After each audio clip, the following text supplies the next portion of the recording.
미국에는 오히려 장로교회가 더 빨리 동성애에 대해서 합법화 쪽으로 갔어요. 그래서 미국의 장로교회가 둘로 갈라졌습니다. 감리교는 갈라지지 않고 하나로 왔어요. 갈라지거나 분열되지 않는 교파로 유명한데, 그러나 그 안에 근래에 들어서 여러 번 그 동성애를 그 합법화시키려고 하는 감리교회 운동이 있었어요. 그런 고비를 아프리카에서 건너온 아프리카계 미국 그 감리교 지도자들이 절대적으로 막았습니다. 그거를.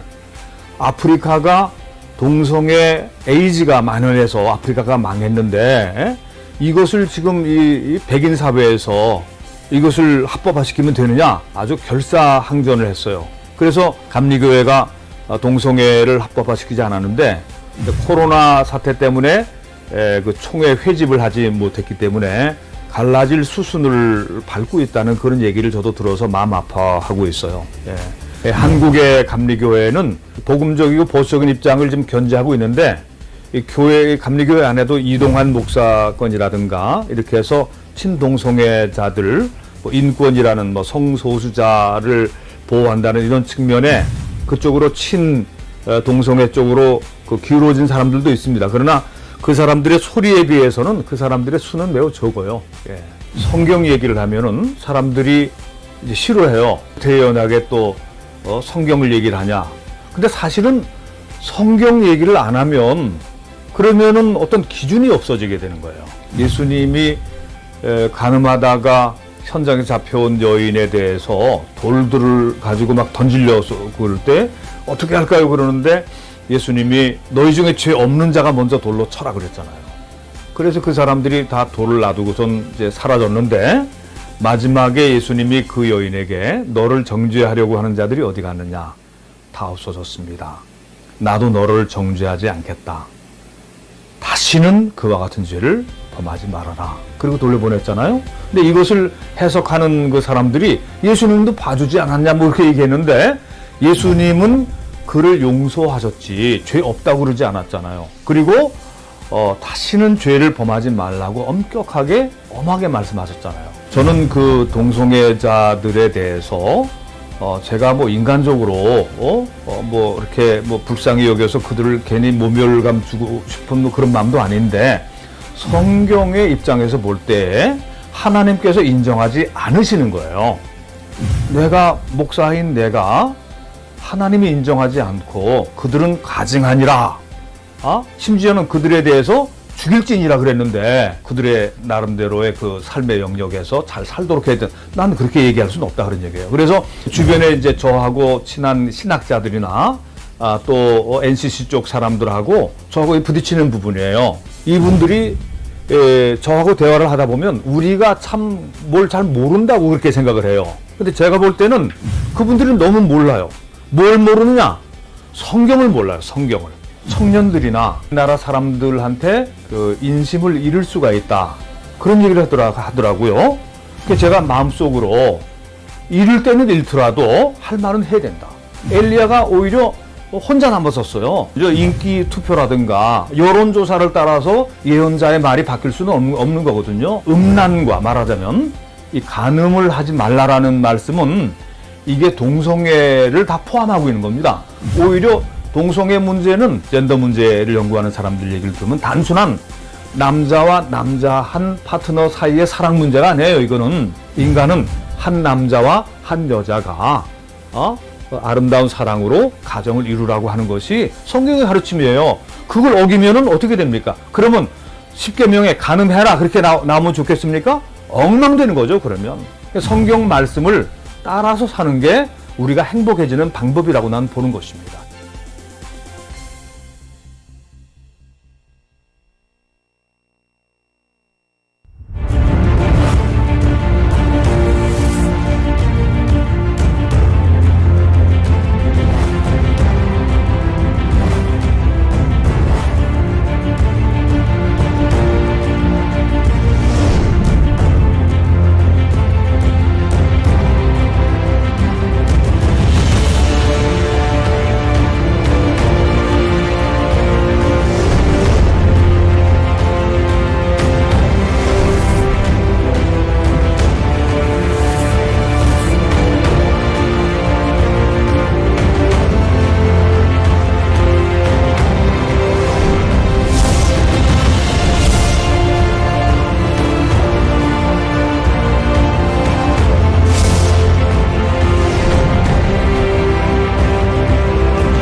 차별금지법 바로알기 아카데미 시청자 여러분, 안녕하십니까? 저는 차별금지법 바로알기 아카데미 운영위원으로 섬기고 있는 이상원입니다. 2021년 9월 3일 금요일 오후 2시 차별금지법 바로알기 아카데미 제37회 강의 일정을 시작하겠습니다. 우리 성도님들 그리고 국민들께서 바쁘신 일정에도 불구하고 특별히 시간을 내셔서 차별금지법 바로알기 아카데미 실시간 방송을 시청해 주셔서 깊이 감사를 드립니다. 혹시 실시간 방송 시청을 놓치신 분들은 연결된 교회 채널이나 유튜브 등으로 꼭 방송 시청을 해 주시면 고맙겠습니다. 제가 일전에 우리 사회의 특정한 이념 세력에 의한 차별금지법 발의 시도가 집요하게 계속될 것이라고 예측해 드린 일이 있고, 또 우리 성도님들에게 이 발의 동향을 예의 주시하면서 경각심을 가져야 한다는 말씀을 드린 바 있습니다.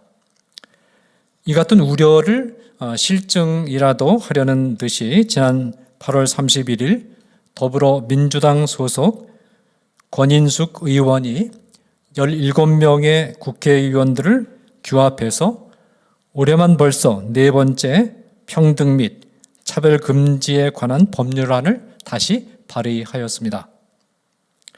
이처럼 국민들 다수가 동의하지 않을 줄 알면서도 대한민국 헌정사상 유례를 찾기 어려운 방식으로 거듭되는 법안 발의는 전 세계적으로 보이지 않는 연대를 형성하고 있는 성해방 및 성혁명적인 이념 세력의 고도의 전략에 따른 것으로서 우리 사회 구조를 혁명적으로 바꾸고자 하는 시도들이 얼마나 집요하게 이루어지고 있는가를 보여주는 단적인 사례입니다. 이에 대한 올바른 대응은 한편으로는 하나님께 기도하면서 또 다른 한편으로는 새롭게 발의되는 법안들마다 인내심을 가지고 끈질기게 비판하고 막아서는 것입니다. 지난 시간에는 경남 지역에서 차별금지법과 인권조례를 막아내는 일에 헌신해 오신 박정곤 목사님을 모시고 차별금지법과 준차별금지법들 제정 시도에 대해서 교회와 성도들이 어떻게 대응해야 하는가에 대해서 강의를 들었습니다. 저는 박정곤 목사님이 제시하시는 다양한 가르침들로부터 특히 두 가지 가르침이 중요하다고 판단을 했습니다. 첫째로 이 박정곤 목사님은 말씀과 기도에 전념하는 정통적이고 보수적인 목회에 힘쓰시면서도 우리나라의 사회 구조가 법의 힘에 의해서 악한 구조로 전락되어 가는 위기에 처했을 때 주저없이 사회적 실천 행동에 적극적으로 나서셔서 막아내는 일에 헌신해 오고 계십니다. 이 박정곤 목사님은 내적인 경건과 사회적 행동, 정통적인 말씀과 정통적인 실천, 교회 생활과 교회 밖의 사회 생활이 모두 그리스도인이 전력을 기울여서 참여하고 놓쳐서는 안 되는 두 영역임을 실천적으로 잘 보여주셨습니다. 지금까지 한국교회에서는 이 두 영역이 양극화된 모습으로 조화를 이루지 못했고 이로 인한 후유증이 지금까지도 계속되고 있습니다. 정통적인 말씀과 내적 경건을 중시하는 교회나 목회자들은 우리나라 사회 구조 변화에 무관심으로 일관해 오는 경우가 대부분이었습니다. 그 결과 한국교회의 절대 다수의 교회들이 보수적이고 복음적인 전통을 유지해 왔지만 교회 밖의 사회는 유물론적이고 특정한 사회적 이념 세력이 대부분 장악하는 것을 막지 못했습니다. 반면에 정통적인 복음의 말씀을 견지하는 일과 내적인 경건을 도모하는 일에 무관심한 채 사회적 실천에만 매달리는 교회와 목회자들은 교회를 복음이 떠난 사회적 결사와 같은 것으로 변질시켰습니다. 복음이 떠나고 사회적 결사처럼 되어버린 교회와 기독교인은 유물론적인 특정한 이념 세력이 장악한 세속적 공동체가 되어버렸습니다. 그 결과 오늘 우리나라 사회는 교회 안에는 복음과 기도가 내적 경건이 여전히 유지되고 있지만 이 교회를 유물론적인 특정한 사회적 이념 세력의 거대한 물결이 지금 둘러싸고 있고 이 물결이 점점 불어나서 교회를 고립시켜가는 형국이 지금 되어가고 있습니다. 이런 위기 상황에서 이 박정근 목사님과 같이 말씀과 내적 경건에 철저하게 힘쓰는 것과 동시에 적극적인 사회적 실천을 통해서 행동으로 사회 구조를 악한 구조로 바꾸고자 하는 악법 제정 시도를 막아서는 것이 필요한 때가 되었습니다.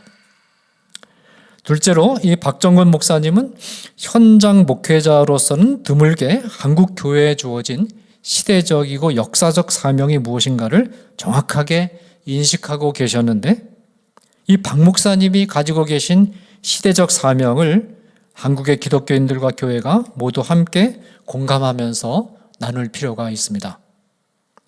한때 기독교가 융성했던 유럽과 북미의 서구 제국들은 사회의 절대적 평등이라는 그럴듯해 보이는 가치를 표방하고 나선 차별금지법을 막아내는 데 실패했고 그 결과 교회는 급격히 쇠퇴하고 분열의 소용돌이에 휩쓸려 있으며 사회는 동성애와 성전환이 만연하고 성적으로 문란한 곳으로 변질되어 가고 있습니다. 프랑스와 독일 등지에서 뒤늦게 상황이 얼마나 심각한가를 깨닫고 거센 반대 운동을 시작하고 있으나 한번 제정된 법을 바꾸는 것이 너무나 힘들다는 사실을 지금 절실히 깨닫고 있는 중입니다. 프랑스에서 20만 명이 모여서 젠더 교육을 반대하는 동성애 교육을 반대한다는 의사를 표명하고 있지만 한 번 제정된 법을 바꾸지 못하고 있는 실정입니다. 오늘날 한국 사회를 보면 교육과 학문의 영역, 정부 기관과 법조계, 문화계 등이 동성애 합법화와 젠더 이데올로기의 상당 부분 장악되어 있지만 이런 와중에도 감사하게 차별금지법만은 한국교회가 확실하게 막아왔습니다. 비록 서구교회가 차별금지법을 막아내는 일에 실패했고 여전히 동성애 합법화를 추구하는 세계적인 이념 세력은 강력한 힘을 가지고 있는 것은 사실이지만 그래도 말씀과 기도가 살아있는 한국교회는 차별금지법을 막아내는 최초의 교회가 되어서 한국 사회 안에 침투해 들어와 있는 왜곡된 성해방 이념과 맞서서 싸워 물리치는데 지는 이 더 큰 싸움을 위한 교두보를 마련해야 되며 또 병든 성해방 이념에 장악되어 있는 세계 교회를 돕는 자리까지 나아가는 것, 이것이 바로 오늘날 한국 교회에 주어진 시대적 사명이라는 사실을 우리는 박정근 목사님과 함께 나누면서 기도와 실천을 다짐해야 되겠습니다. 오늘은 또 한 분 목회 현장과 사회적 실천 현장에 모두 참여해 오신 귀중한 목사님 한 분을 모시게 되었습니다. 오늘 강의를 진행해 주실 목사님은 원성웅 목사님이십니다. 원성웅 목사님은 목회 현장 경험뿐만 아니라 학문적인 소양까지도 아울러 갖추신 목사님이십니다. 원성웅 목사님은 감리교 신학대학교와 대학원에서 신학 석사 학위까지 공부하신 후에 모건대학교에서 구약신학 전공으로 박사학위를 취득하셨습니다. 그래서 오늘 강의에 구약신학, 성경학을 전공한 그 탄탄한 그 실력이 아마 강의 중에 많이 보일 것으로 기대합니다. 원성우 목사님은 옥독교회를 담임하시면서 감리교신학대학교 개건교수와 대학원 영성지도교수를 아울러 역임하고 계십니다. 원성우 목사님은 기독교 대한감리회 서울연회 감독을 역임하셨고 현재는 진평현 공동대표로 섬기고 계십니다. 오늘은 가증한 풍속을 따르지 말라라는 중요한 제목으로 강의를 진행해 주시겠습니다. 우리 원성우 목사님 나오실 때 뜨거운 박수로 환영해 주시면 고맙겠습니다. 나오시겠습니다.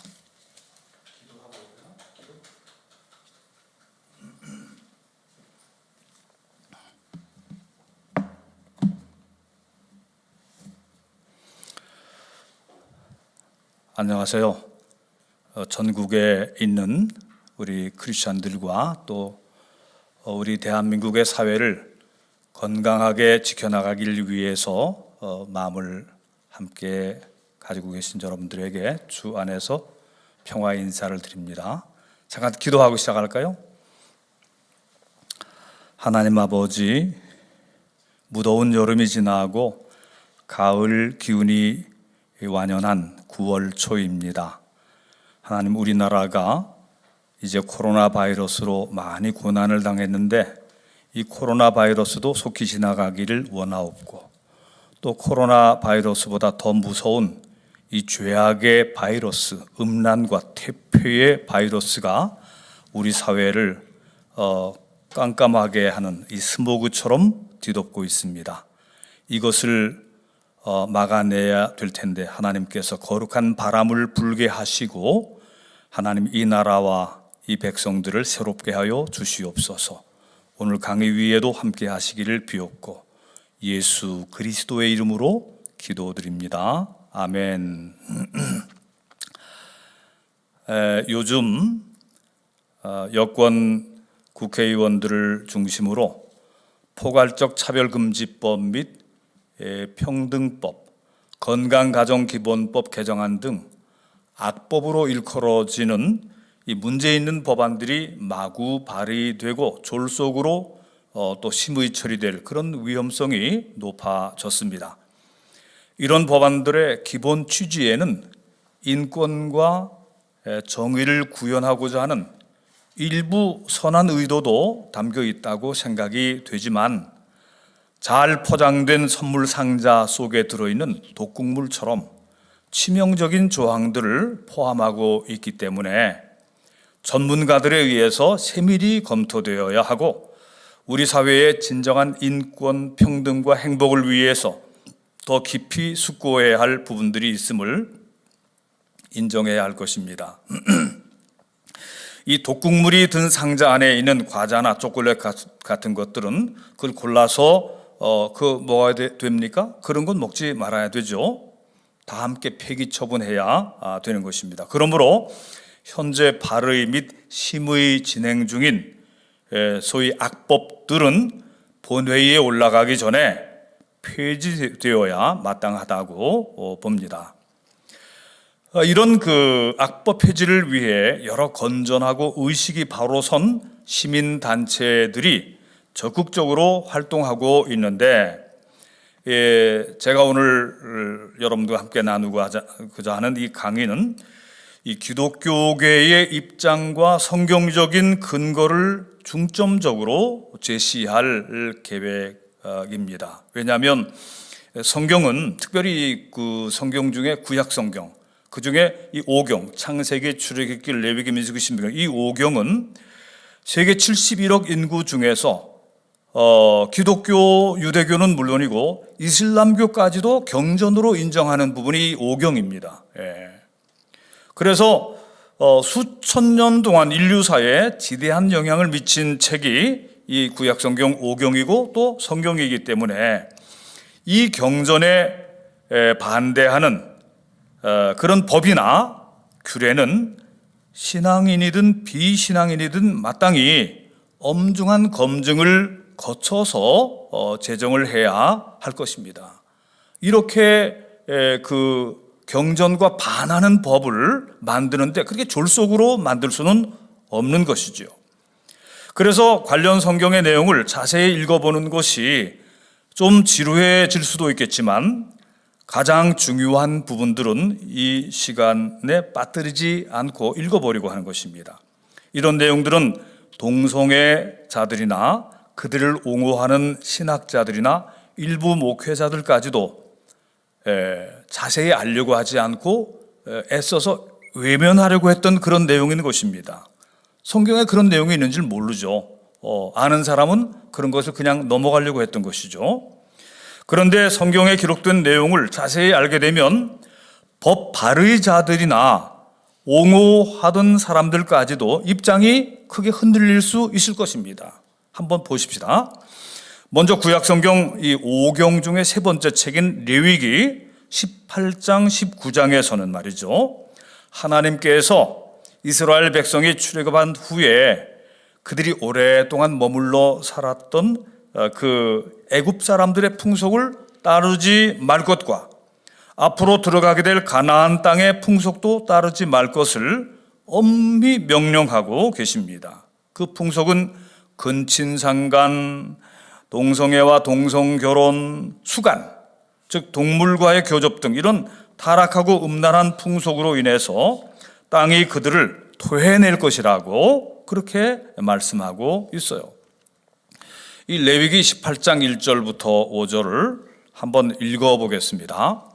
여호와께서 모세에게 말씀하여 이르시되 너는 이스라엘 자손에게 말하여 이르라. 나는 여호와 너희 하나님이니라. 너희는 너희가 거주하던 애굽 땅의 풍속을 따르지 말며 내가 너희를 인도할 가나안 땅의 풍속과 규례도 행하지 말고 너희는 내 법도를 따르며 내 규례를 지켜 그대로 행하라. 나는 너희 하나님 여호와이니라. 너희는 내 규례와 법도를 지키라. 사람이 이를 행하면 그로 말미암아 살리라. 나는 여호와이니라. 아멘. 그 다음에 이 레위기 18장 1절부터 18장 그 6절부터 20절까지 이 근친상간이나 간음을 절대 금지하는 것입니다. 약간 길지만 이거를 좀 읽어보는 게 좋겠어요. 6절부터 제가 조금 빨리 읽겠습니다. 각 사람은 자기의 살부치를 가까이하여 그의 하체를 범하지 말라. 나는 여호와이니라. 내 어머니의 하체는 곧 내 아버지의 하체이니 너는 범하지 말라. 그는 내 어머니인즉 너는 그의 하체를 범하지 말지니라. 너는 내 아버지의 아내의 하체를 범하지 말라. 이는 내 아버지의 하체니라. 너는 내 자매 곧 내 아버지의 딸이나 내 어머니의 딸이나 집에서나 다른 곳에서 출생하였음을 막론하고 그들의 하체를 범하지 말지니라. 내 손녀나 내 외손녀의 하체를 범하지 말라. 이는 내 하체니라. 내 아버지의 아내가 내 아버지에게 낳은 딸은 내 누이니 너는 그의 하체를 범하지 말지니라. 너는 내 고모의 하체를 범하지 말라. 그는 내 아버지의 살부치니라. 너는 내 이모의 하체를 범하지 말라. 그는 내 어머니의 살부치니라. 너는 내 아버지의 형제의 아내를 가까이 하여 그의 하체를 범하지 말라. 그는 내 숙모니라. 너는 내 며느리의 하체를 범하지 말라. 그는 내 아들의 아내이니 그의 하체를 범하지 말지니라. 너는 내 형제의 아내의 하체를 범하지 말라. 이는 내 형제의 하체니라. 너는 여인과 그 여인의 딸의 하체를 아울러 범하지 말며 또 그 여인의 손녀나 외손녀를 아울러 데려다가 그의 하체를 범하지 말라. 그들은 그의 살부치이니 이는 악행이니라. 너는 아내가 생존할 동안에 그의 자매를 데려다가 그의 하체를 범하여 그로 질투하게 하지 말지니라. 너는 여인이 월경으로 불결한 동안에 그에게 가까이하여 그의 하체를 범하지 말지니라. 너는 내 이웃의 아내와 동침하여 설정함으로 그 여자와 함께 자기를 더럽히지 말지니라. 이 근친상간이나 간음에 대한 아주 세세한 금지의 내용이 성경에 기록이 되어 있는 것입니다. 그 다음에 레위기 18장 22절부터 25절 동성애와 동성결혼 절대 금지, 또 수간을 금지하는 그런 내용도 나와 있습니다. 너는 여자와 동침함 같이 남자와 동침하지 말라. 이는 가증한 일이니라. 너는 짐승과 교합하여 자기를 더럽히지 말며 여자는 짐승 앞에 서서 그것과 교접하지 말라. 이는 문란한 일이니라. 너희는 이 모든 일로 스스로 더럽히지 말라. 내가 너희 앞에서 쫓아내는 족속들이 이 모든 일로 말미암아 더러워졌고 그 땅도 더러워졌으므로 내가 그 악으로 말미암아 벌하고 그 땅도 스스로 그 주민을 토하여 내느니라. 아멘. 자, 여기서 땅이 음란한 주민들을 토해낸다는 말이 무슨 뜻일까요? 이스라엘 백성이 탈출해 나온 에집트나 새로이 정착하러 들어가는 가나안 땅이나 현재 거기 살고 있는 백성들은 음란하고 심히 타락해서 앞에서 언급한 바처럼 근친상간, 동성애, 수간, 이 동물과의 교접 같은 상상을 초월한 난잡한 일들이 벌어지고 있으므로 땅이 그 주민들을 역겨워해서 토해낸다는 그런 말씀인 것입니다. 근데 이 표현의 뜻은 이 전쟁이 벌어졌을 때나 어떤 중대한 역사의 기로에 섰을 때에 땅이 음란한 문명 풍속을 가진 주민들의 편을 들지 않고 전쟁이나 지진이나 홍수나 가뭄이나 전염병 등으로 그 더러운 백성들을 그 땅에서 살지 못하게 하고 죽게 하거나 몰아낸다고 하는 그런 뜻입니다. 이게 하나님의 심판인데 이 자연과도 땅과도 연결이 되어 있다는 뜻이에요. 위에서 제시한 레위기 18장과 19장의 본문들 외에도 구약과 또 신약 성경 여러 곳에서 동성애와 성적 문란에 대해서 금지와 경고의 문구가 나온 것들이 많은데, 우선 신약 성경 로마서 1장 24절부터 27절을 보겠습니다. 24절 보면, 그러므로 하나님께서 그들을 마음의 정욕대로 더러움에 내버려 두사 그들의 몸을 서로 욕되게 하셨으니 이는 그들이 하나님의 진리를 거짓 것으로 바꾸어 피조물을 조물주보다 더 경배하고 섬김이라. 주는 곧 영원히 찬송하실 이시로다. 아멘. 이 때문에 하나님께서 그들을 부끄러운 욕심에 내버려 두셨으니 곧 그들의 여자들도 순리대로 쓸 것을 바꾸어 영리로 쓰며 그와 같이 남자들도 순리대로 여자 쓰기를 버리고 서로 향하여 음욕이 부릴 듯하며 남자가 남자와 더불어 부끄러운 일을 행하여 그들의 그릇됨에 상당한 보응을 그들 자신이 받았느니라. 아멘. 이 사도 바울은 이 여성들끼리의 동성애와 또 남성들끼리의 남색하는 행위들로 인해서 그들의 그릇된 행위로 인해서 이미 상당한 보응을 그들 자신이 받았다고 설명하고 있습니다. 동성애자들은 그 행위로 인해서 병을 얻었는데 이 사도 바울은 그 병이 에이즈라고 그렇게 직시하지는 않아요. 그때는 뭐 그런 단어가 없었으니까. 그런데 병을 얻었다고 분명히 얘기하고 있습니다. 그리고 그들이 합당한 저주를 받았다, 상당한 저주를 받았다고 그랬어요. 오늘날도 이 동성애자들은요, 에이즈에 안 걸려도 생명이 단축되는 것을 일반적으로 우리가 그걸 알고 있습니다. 근데 땅이 그 주민을 토해낸 예들은 성경 속에도 있고 성경 밖의 일반 세계사 속에도 많은 예들이 나오고 있어요. 음란한 문명이 멸망한 예를 제가 몇 가지로 한번 들어보겠습니다. 이 소돔과 고모라, 그 그림으로 볼 수가 있겠죠. 이 창세기 19장에 나오는 이 소돔과 고모라는 하나님이 멸망시킬 그 계획 안에 포함된 그 도시였어요. 그런데 믿음의 조상 아브라함이 하나님 앞에 간절히 기도하는 중에 의인 10명만 그 도시 안에 있어도 멸망시키지 않으시겠다고 하는 약속을 받아내는 것입니다. 그런데 그 소돔과 고모라 지역으로 나그네로 변장한 천사들이 그 도시 안으로 들어가 봤는데 남색하는 자들의 무리가 롯의 집을 둘러싼 후에 그 나그네들을 내놓으라고 협박을 하고 있잖아요. 하나님은 의인 10명도 없이 다 타락한 그 소돔과 고모라를 멸망시키기로 결정하시고 아브라함의 조카 롯의 가족을 그 도시에서 이끌어 내십니다. 후에 그 소돔과 고모라에 유황 불비가 내리게 하셔서 다 태우고 멸망시키시죠. 그리고 그 지역은 땅이 깊이 꺼져서 지금 고고학자들이 말하는 것은 아마도 소돔과 고모라의 옛 지역은 사해바다 그 남쪽 지하에 땅 속에 있을 것이라고 그렇게들 추측을 합니다.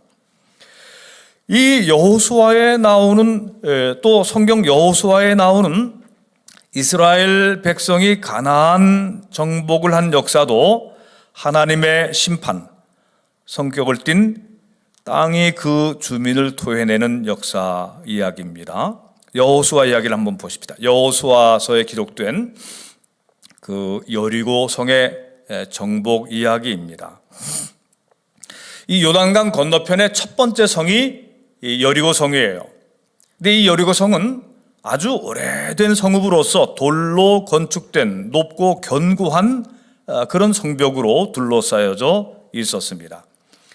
근데 이 여리고 성을 점령하려면은 이건 공성 무기가 있어야 되는데 그런 것이 전혀 없잖아요.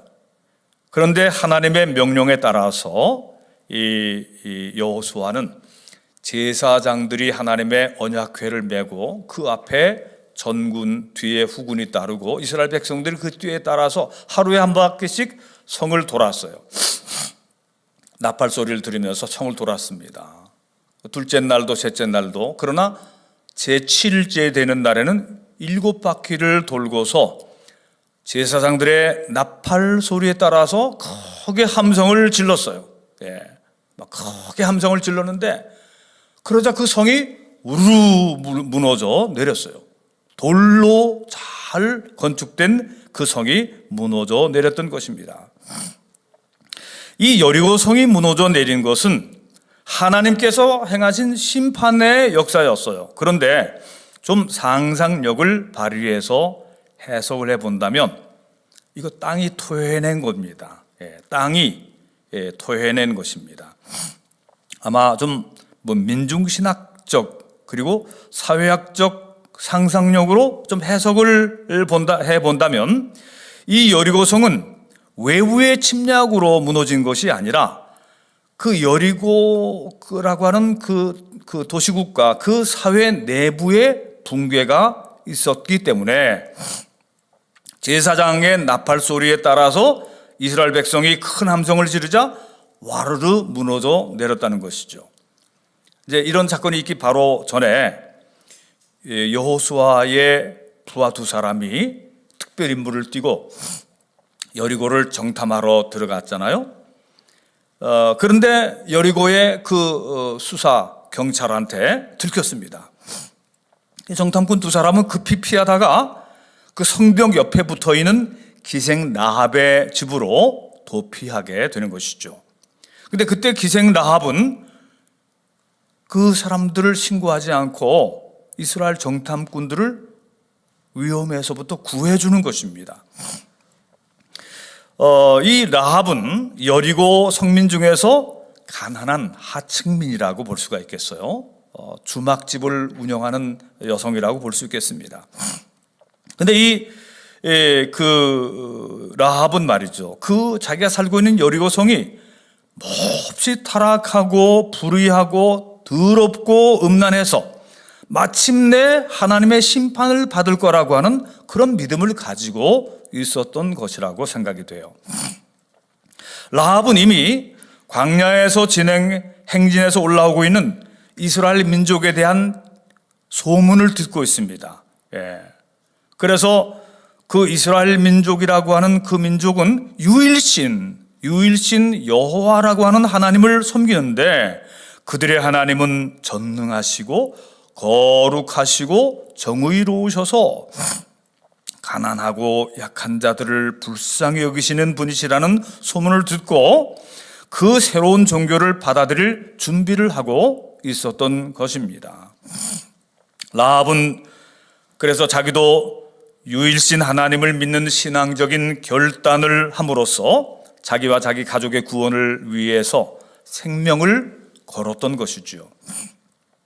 위급한 상황에서 생명을 보호받은 그 정탐꾼들이 그 라합과 그 가족들에게 이 성이 멸망할 때에 당신과 당신의 가족들을 특별히 보호해 주겠다, 이제 이런 약속을 하고 돌아갔고, 얼마 후에 여리고 성이 무너질 때에 창문에 붉은 줄이 걸려 있는 라합의 집과 그 가족들이 온전히 구원을 얻었습니다. 그 후에 라합은 유다 지파 사람 살몬과 결혼해서 보아스를 낳았다, 그렇게 되어 있습니다. 그리고 보아스는 모압 여인 룻과 결혼해서 다윗 왕의 할아버지인 오벳을 낳았다 그랬습니다. 그리하여 라합이라고 하는 이 여성은 예수 그리스도의 탄생 계보에도 그 이름이 올라와 있는 위대한 여성이 되는 것이지요. 그런데 이제 이 구약 성경의 레위기라든가 창세기 또 혹은 그 여호수아 이야기뿐만 아니라 이 구약 성경의 그 역사 전체가 말이죠, 사실 이것을 또 증거하고 있어요. 구약 성경은 이처럼 이스라엘 백성이 하나님을 잘 믿고 언약을 지키며 율법과 계명을 따라서 거룩하게 사는 동안은 복받은 백성이 돼서 형통했는데, 가나안 땅에 정착한 후에 율법을 어기고 하나님과의 언약을 스스로 파기하면서 그 땅의 옛 주인들의 풍속을 따라서 타락해 갔을 때, 먼저는 예언자들을 통해서 하나님께서 경고하셨고, 그리고 회개하고 돌아오기를 하나님께서 그렇게 기다리셨지만, 마침내 하나님의 인내의 시간이 지난 후에는 그들에게 벌을 내리시는데, 그 벌은 소돔과 고모라가 유황불비에 타서 죽고 땅에 꺼져 사라지는 그런 천재지변도 있었지만, 엘리야 시대의 무서운 3년 반 동안에 비 한 방울도 내리지 않은 그런 가뭄도 있었지만, 결국은 다른 나라의 포로가 되어서 다 끌려가서 죽거나 종살이를 하는 그런 그 멸망을 당해요. 이스라엘 역사를 보면 다윗의 아들 솔로몬이 죽고 난 다음에 이스라엘이 둘로 나뉘잖아요. 북왕국 이스라엘과 남왕국 유다로 나뉘게 되고요. 북왕국 이스라엘은 바알과 아세라를 숭배하는 그런 신앙으로 떨어져 내려갔기 때문에 BC 722년에 아수르에 의해서 아주 처참하게 그렇게 멸망을 당합니다. 남왕국 유다는 좀 더 오래 진행이 되지만 결국은 비슷한 길로 가서 BC 587년에 바벨론에게 완전히 멸망당해요. 그리고 그때의 바벨론으로 한 5만 명 정도 끌려가게 되죠. 그리고서 한 50년, 한 70년이나 걸려서 다시 고향으로 돌아오게 되는 것입니다. 이처럼 그 땅이 그 주민을 토해낸 경우 역사의 심판이 있고 말이죠. 이런 것들을 이제 음미하면서 보다가 1990년대에 소련이 무너지고 또 동독이, 그 전에 동독이 그 소독에게 흡수통합되고 동유럽의 여러 나라들이 공산주의 사회주의를 다 이렇게 내려놓고 자유시장 경제로 민주주의로 돌아오게 된 그런 역사들이 있었잖아요. 소련과 동독과 또 동유럽의 공산주의 국가들은 이거야말로 내부 붕괴로 멸망한 나라들입니다. 내부 붕괴입니다. 이 나라들을 향해서 말이죠, 서유럽 나토 국가들과 미국이 그들을 향해서 미사일 한 방도 쏘지 않았는데도 저 사회주의 체제, 자유를 억압하고 교회를 폐쇄했던 동유럽 국가들과 소비에트 연합의 그 철의 장막이 무너졌는데, 이것은 여리고 성벽이 무너진 것처럼 땅이 토해낸 것이고 사회적인 내부 붕괴로 말미암은 것이라고 볼 수 있을 것입니다. 이 추측을 해보건대 말이죠, 그들 사회 안에서 일어났던 온갖 불의들, 뭐 모든 그 통신이 다 비밀로 이렇게 차단되어 있었으니까 우리가 잘 모르지만 하나님은 아시는 너무너무 사악하고 가증한 일들이 많이 일어났다. 온갖 인권유린, 그 숫자를 정확히 셀 수 없는 무자비한 숙청, 교회를 폐쇄하고 목회자를 죽이거나 핍박한 일들, 이게 셀 수가 없어요. 근데 이제 우리가 일반적으로 잘 아는 것은 극우파가 저지른 그 독일의 그 나치스 히틀러가 2차 대전 그 후반부에 유대인들을 그 학살했잖아요. 600만 명, 620만 명 정도를 죽였다고 그렇게 보는 것입니다. 얼마나 잔인한 일입니까?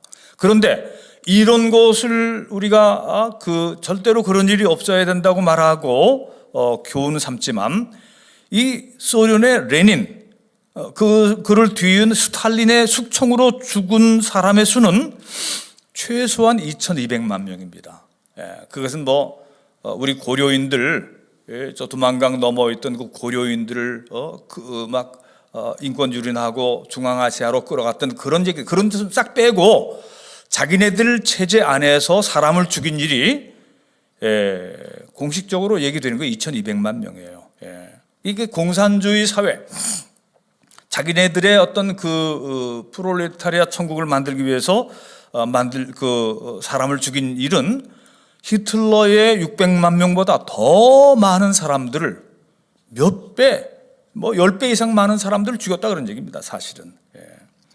그로 인해서 경제적인 부흥이, 저들의 역사를 보면 살짝 경제 부흥이 온 때도 있었는데 결과적으로는 다 파탄이 오고 말았어요.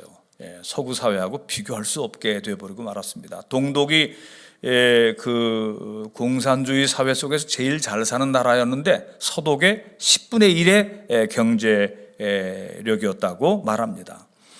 그리고 영적인 정신적인 침체가 깊이 번져서 그들의 사회는 더 이상 버틸 힘이 없어져서 스스로 붕괴된 사회.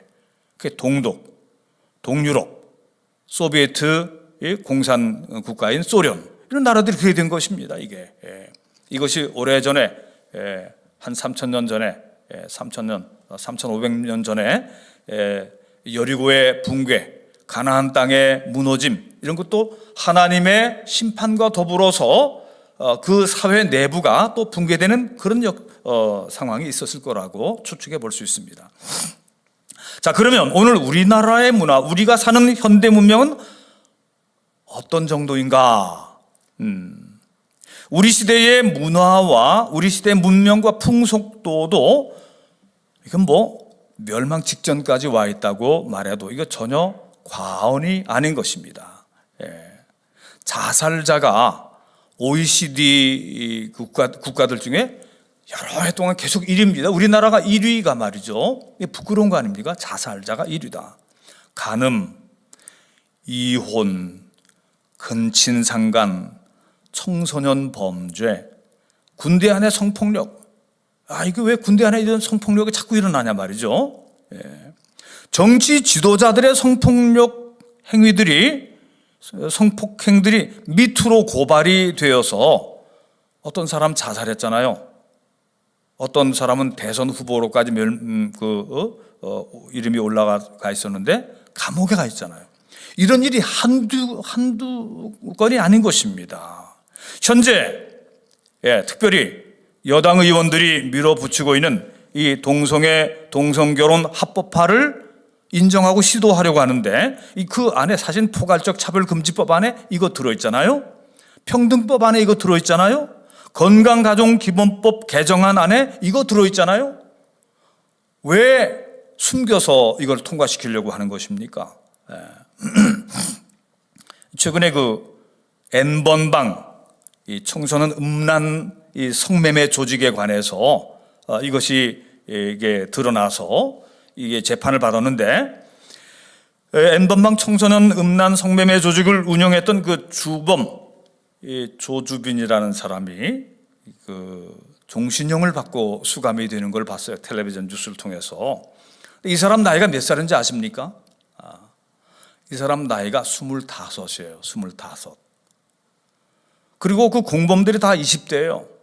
30 넘어가는 사람이 거의 없어요. 전부 10대, 20대 애들입니다. 예. 그런데 그 판사가 누구신지 모르지만 뭐 중형을 때려야죠. 잘 하셨어요. 이렇게 중형을 때리고, 그런데 야, 이렇게 중형을 때리고, 이렇게 어린 애들한테 중형을 때리고, 야, 어떻게 쟤네들이 저렇게 됐지 하고 혀를 끌끌 차는 그 어른들, 뭐 저도 어른이지만, 이 어른들은 떳떳하냐 그런 얘기입니다. 이게 창피한 얘기 아닙니까? 그래서 제가 오늘 그 말씀하는 이 강의를 대통령이 물론 안 들으시겠지만, 대통령과 국무총리와 이 교육부 장관에게 들어야 됩니다. 교육부 장관. 그리고 교육감 뭐 하는 것인가? 교육감이 지금 교육감도 지금 뭐 고소되어 있다고 그러죠. 예. 대학 총장과 중고등학교 교장과 초등학교 교장과 교사들은 N번방 같은 이런 음란한 일들이 우리나라의 10대, 20대에서 벌어지고 젊은이들이 이런 짓으로 돈을 벌고 있는데, 예? 이들이 감옥에 들어가고 종신형을 받게 되는 이런 현실에 대해서 국가와 사회의 지도자로서 이건 정말 책임감을 느껴야 마땅하지 않겠습니까? 적어도 교육감과 청와대 사람들이 이 사회의 성적인 음란의 분위기를 무언으로 방조하고, 이 박원순 전 서울시장은 시청 앞에서 퀴어 축제를 하도록 계속 지원해 줬잖아요, 사실은. 예. 국회의원들과 정치인들이 성매매, 성폭력과 음란한 풍속을 앞장서서 막지는 않고 저들이 그런 일에 사방에 걸려들었잖아요. 그리고 은근히 이런 차별금지법이라든가 평등법, 이런 것들을 은근히 장려하고 있지 않단 말이죠. 예? 비일비재하고 일어나고 있는 성범죄들의 문제를 이렇게 해서는 어떻게 해결할 수 있겠느냐. 성범죄자들에게 발찌를 채우고 그들의 동선을 감시하고 재범자들의 형량을 늘린다고 문제가 해결될 것입니까? 지금 어린이들과 중고등학생들에게 행해지고 있는 성교육은요, 제가 그 자료들도 보고 같이 데몬스트레이션 하는데, 인터뷰하는데도 같이 있어 봤는데,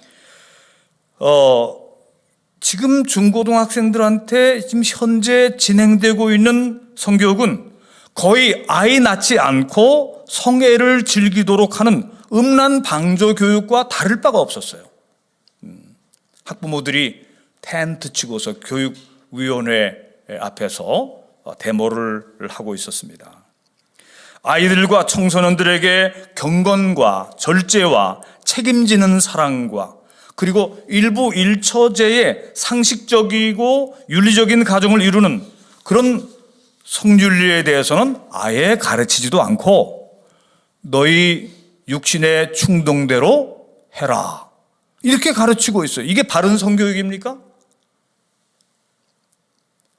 그로 인해서 성적 금단의 성욕이 무너지게 됨으로써 성적 무질서와 음란의 일상화로 인해서 가정이 파괴되고 정상적인 부부의 생활이 무시를 당하게 되어서, 우리나라에 또 심각한 문제가 자녀 출산, 이대로 가면 2070년도쯤 가면은 나라가 없어진다잖아요.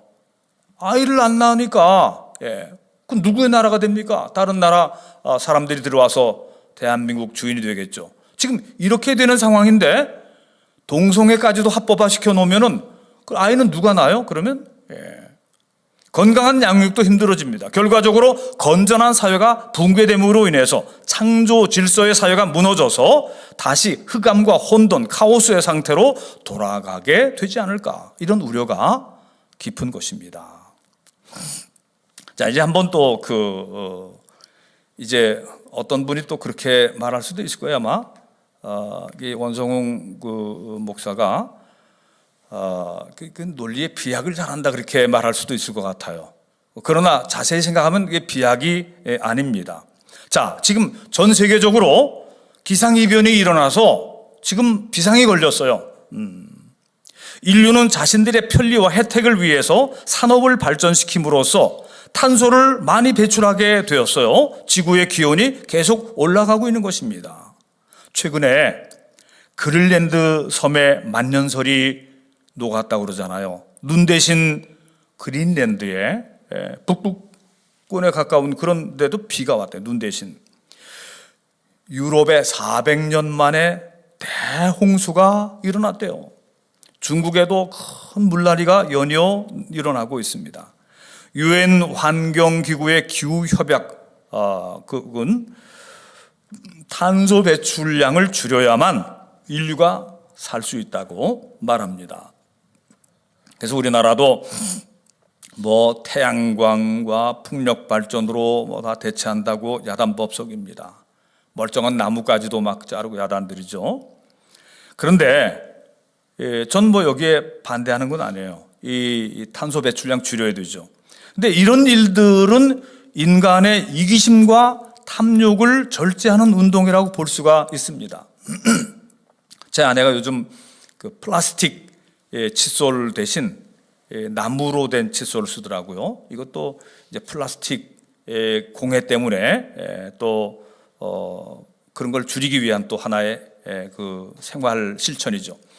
우리가 탄소를 줄여야 되고 플라스틱도 줄여야 되고 우리 지구의 자연을 잘 지켜나가야 될 것입니다. 그런데 자, 이게 논리적인 비약을 한번 해보겠습니다. 그럼 동성애와 동성결혼 같은 문제는 왜 이것이 인간의 탐심과 절제의 문제거든요. 이게 인간의 그 욕심과 인간의 어떤 그 내면에 있는 건강하지 못한 어떤 그런 성향인데 절제하도록 해야 되는 것입니다. 이런 문제야말로 탄소 배출을 줄여서 인류에게 임하는 재앙을 막아보려는 그런 운동과 더불어서 또 더욱 심각하게 직접적인 재앙을 막는 그런 일로서 함께 가야 되는 일이라고 생각합니다. 성적인 타락과 문란한 일에는 눈 감아주고 인권이라는 이름으로 인권이면 모든 것이 다 되는 줄로 생각하는 그런 분들이 계셔요. 인권이라는 이름으로 옹호 내지 법제화로 그들을 합법화시키려고 하는 것은 너무 이것은 좀 대조적이 아니냐. 이기심과 탐욕을 절제하는 운동, 이것은 필연적으로 도덕적이고 성적인 생활의 절제와 경건 생활과 직결되는 문제인 것입니다. 여기서 사람이 욕심을 줄이면서 다른 사람을 생각하고 이웃을 생각하고 가난한 나라도 생각하고 백신을 제대로 맞지 못한 아주 가난한 국가들도 배려하고 이런 것이 절제요. 이웃을 배려하는 것인데 근데 인간이 경건하고 건전한 생활을 하지 않은 상태에서 탄소 배출을 줄여서 지구를 건지겠다고 하는 것은 이것은 사실은 참 가소로운 얘기에 속하는 거예요. 성적이고 정신적이고 도덕적인 문제는 그냥 그대로 방치하면서 그쪽은 인권이라는 얘기를 하면서 한없이 다 자유롭게 하게 하면서 탄소 배출하자 이렇게 하는 것은 상당히 한쪽으로만 크게 치우친 그런 것이라고 볼 수가 있습니다. 성경의 가르침은 인류가 멸망되는 까닭은 탄소 배출량과 과다로 온도가 올라감으로 인한 것이 아니라 인간들의 불의와 음란과 사악함 때문인 것이에요. 노아 시대의 홍수를 비롯해서 자연 이변 때문에 노아 홍수가 벌어졌나요? 소돔과 고모라의 멸망, 이미 언급한 애굽과 가나안 땅에 살던 가증한 풍속을 가진 백성들이 땅이 토해냄으로 멸망을 당했던 것입니다. 인간의 생존과 지구의 멸망은 기후 문제로 되는 것이 아니라 사실은 인간 내면의 타락과 성적인 문란과 음란과 지켜야 될 것을 지키지 아니하는 그 인간 생활의 타락으로부터 이 지구가 멸망이 될 것이다, 그런 얘기입니다. 그러므로 오늘 우리들과 우리 후세대들이 잘 살기 위해서는 우리는 탄소 배출 절제로 기후온난화를 막아야 하듯이 간음과 동성애와 난잡하고 음란한 인간들의 정욕과 무질서, 이것을 막아줘야 되는 것입니다. 국회의원들도 이런 통합적인 사고를 가지시기를 바랍니다. 영적이고 정신적인 부분을 완전히 제거한 채 문제가 있는 사람들을 문제가 있다고 하면 그것이 혐오입니까? 죄를 하나님이 보시기에 아름답지 못하고 가증하다고 한 것들을 왜 인간인 우리가 그것을 아름답다고 얘기해 줘야 됩니까? 이것이 말이 안 되는 것이죠. 성소수자들의, 그래서 오로지 인권 평등이라고 하는 그럴듯한 포장 속에 성소수자들의 인권을 존중한다는 미명으로 무지갯빛 포장을 하고 차별금지와 혐오금지법이라고 하는 리본을 달아서 예쁘게 꾸러미를 만들어서 그 속 내용을 잘 알지 못하고 있는 국민들을 기만하고 있다고 생각하지 않습니까? 근데 그 예쁜 포장지를 풀어보면 그 속에 마약이 들어있고 치명적인 독극물이 들어있는 그런 경우와 같다, 그런 얘기입니다. 이미 언급해드렸듯이 그런 그 문제 있는 법들이 아직 국회를 통과하지도 않았는데도 이미 초중고생들의 교과 과정 안에 들어와 있는 성교육의 교재들과 그걸 가르치고 있는 성교육 교사들이 어린이들과 이 청소년들의 음란한 성생활을 북돋우고 있어요. 북돋우고 있어요. 너네 꼴리는 대로 살아라, 이렇게 말하고 있는 것입니다.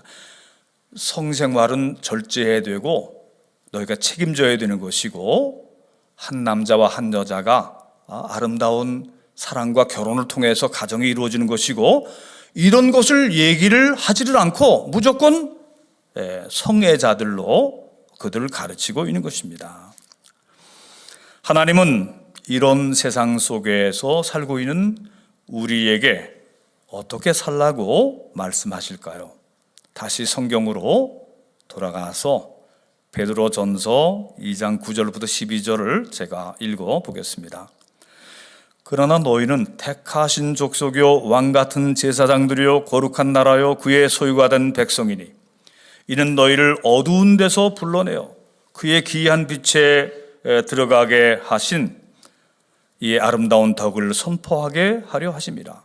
너희가 전에는 백성이 아니더니 이제는 하나님의 백성이요 전에는 긍휼을 얻지 못하였더니 이제는 긍휼을 얻은 자니라. 사랑하는 자들아, 거류면과 나그네 같은 너희를 권하노니 영혼을 거슬러 싸우는 육체의 정욕을 제하라. 너희가 이방인 중에서 행실을 선하게 가져 너희를 악행한다고 비방하는 자들로 하여금 너희 선한 일들을 보고 오시는 날에 하나님께 영광을 돌리게 하려 함이라. 아멘.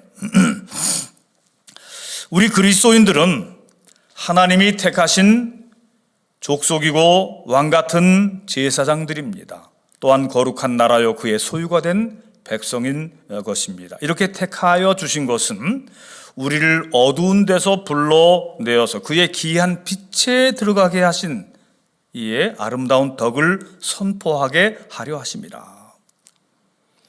이 그리스도인들, 오늘날 우리 그리스도인들, 세속 사람들이 볼 때 어떻게 볼까? 아유, 저 술도 못 마시는 사람들, 화투도 카드 놀이도 못하는 사람들, 룸살롱에 가서 재미도 한번 못 보는 사람들, 참 재미없고 한심한 사람들이다. 담배도 못 피우고 말이죠. 아마 그렇게 생각할지도 몰라요. 드라마 펜트하우스 같이 고급 아파트에 살면서도 서로 더 출세하려고, 더 많이 소유하려고 별의별 음모를 다 꾸미고 수단 방법을 가리지 않고 죽이고 감추고 뒤틀린 관계 속에서 살아가는 그런 모습을 봅니다. 우리 그리스도인들의 삶은 그런 사회와 아주 대조적인 사회이죠. 대조적인 사회. 우리 성도들은 거룩하고 경건하게 아름답게 살아가려고 노력하는 사람들입니다. 최근에 제가 이제 밤에 잠 안 올 때에 텔레비전 심야 프로그램 이렇게 보다 보니까 스파르타커스의 복수 그런 거 나오더라고요. 예전에도 그 스파르타커스라고 하는 영화를 본 기억도 나요. 그래서 그 스토리를 좀 알고 있는데 요즘 그 드라마로 다시 만들어진 것을 보게 됩니다. 로마의 검투사 중에 뛰어난 검투사 스파르타커스라는 이 글래디에이터죠. 그 검투사가 그 자기 검투사 그 양성소를 탈출합니다. 동료들과 함께. 그러면서 로마 군대와 싸우면서 다른 지역의 검투사들을 해방시키고 또 노예들을 해방시키면서 나중에는 9만 명의 그 반란군들을 모으게 되는 거예요. 로마 제국의 정규군과 싸우는데 워낙 칼싸움 잘하는 사람들이니까 뭐 로마의 정규군이 와도 뭐 승승장구로 그 로마에서는 지금 아주 심각한 그 위기를 당하고 있는 것이죠. 이게 BC 73년부터 71년까지 그 예수 그리스도 탄생 73년부터 71년 전 이 얘기입니다. 한 2년 동안 이 스파르타커스의 반란이 로마의 본토에서 아주 심각한 큰 어려움이 있었던 것이죠. 그런데 나중에 로마의 크라수스 장군에게 패퇴되어서 몰살이 되는데 최후까지 싸우던 6천 명의 검투사 반란군들은 아피아 가도의 십자가형을 당해서 죽습니다. 이 아피아 가도는 로마로 들어가는 그 국도잖아요. 거기 한 4km 이상 이 사람들의 십자가에 처형된 그 십자가들이 아피아 가도를 쭉 이렇게 위에 서 있는 것입니다. 당시에 그 로마 시민들은 그런 잔인한 검투사 경기를 너무 좋아했는데 귀족들이 자기 집안에서 검투사를 길러서 경기를 열고 입장료 수입을 챙기고 승부 내기를 하고 검투사 노예를 사고 팔면서 아주 톡톡한 재미들을 보았지요. 그러는 과정 속에 죽이고 또 죽이는 살인, 피 튀기는 싸움을 열광하는 잔인한 로마의 군중들, 그리고 그 뒤에 로마 귀족들의 부부 사이에 간음, 음모, 동성애, 아주 사악한 일들로 얼룩지어진 그 로마 사회의 풍속을 또 보게 되는 것입니다. 근데 이런 검투사 경기가 언제 끝나느냐? AD 4세기 초에 로마의 기독교가 공인이 돼요. 콘스탄틴 대제 때 공인됐는데 그때부터 이 법제화 시켜가지고 이 검투사 경기를 중단시키려고 하는 그런 정치가들도 있었는데 워낙 인기가 있는 검투사 경기가 계속됐던 거예요. 기독교가 로마 국교가 된 후로도 얼마간 더 계속되다가 4세기 어느 날 로마 콜로세움 경기장 안에서 또 검투사 경기가 한창일 때에 느닷없이 기독교회의 한 수도사가 경기장 안으로 들어가서 큰 소리로 연설을 합니다. 여러분들이요, 제발 이런 잔인하고 야만적인 검투사 경기를 이제는 그만 끝냅시다. 서로 죽이고 피 튀기는 이런 검투사 경기를 이제 그만 막을 내립시다. 근데 돌에 맞아 죽었어요. 그 성난 관중들이 그 수도사를 향해서 돌을 던져서 그 수도사는 돌에 맞아 죽었어요. 이 수도사 이름이 텔레마쿠스라고 하는, 이름이 역사 얘기니까 이름이 나와요. 텔레마쿠스라고 하는 그런 수도사예요. 근데 이 수도사가 죽은 후에 이상하게도 이 콜로세움 경기장에서 검투사 경기가 열리지 않게 됐어요. 사람들이 이제 좀 생각이 달라진 것 같아요. 다른 곳에서 검투사 경기가 몇 군데 열리다가 나중에는 아예 사라져버리고 말았다고 하는 것입니다. 신실한 그리스도인 한 사람의 희생과 헌신으로 로마의 악하고 가증한 풍속도가 사라지게 되었어요. 진정한 그리스도인들은 세상을 변화시키는 능력을 가지고 있습니다. 오늘 우리 그리스도인들의 생활은 그런 세속 문화에 비해서 잔인하지도 음란하지도 탐욕적이지도 않습니다.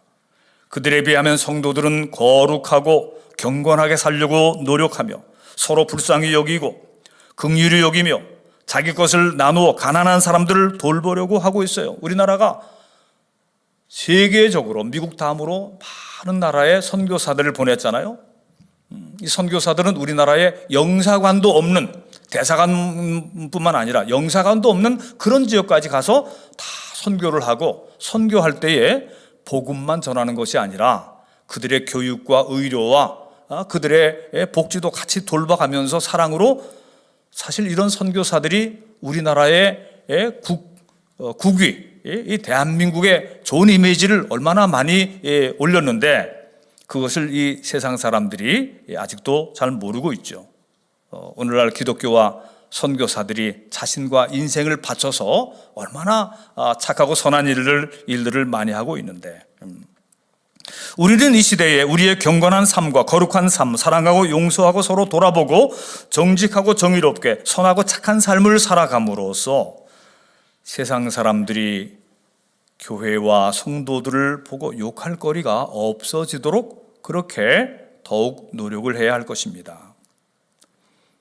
사랑하는 우리 그리스도인 형제자매 여러분들이요, 우리가 진실한 그리스도인으로 살아가기 위해서 세상 사람들에게 자리를 양보하고, 전철이나 버스나 뭐 어디서든지 간에 자리를 양보하고 편리를 양보하는 일을 더 많이 할 수 있을 거예요.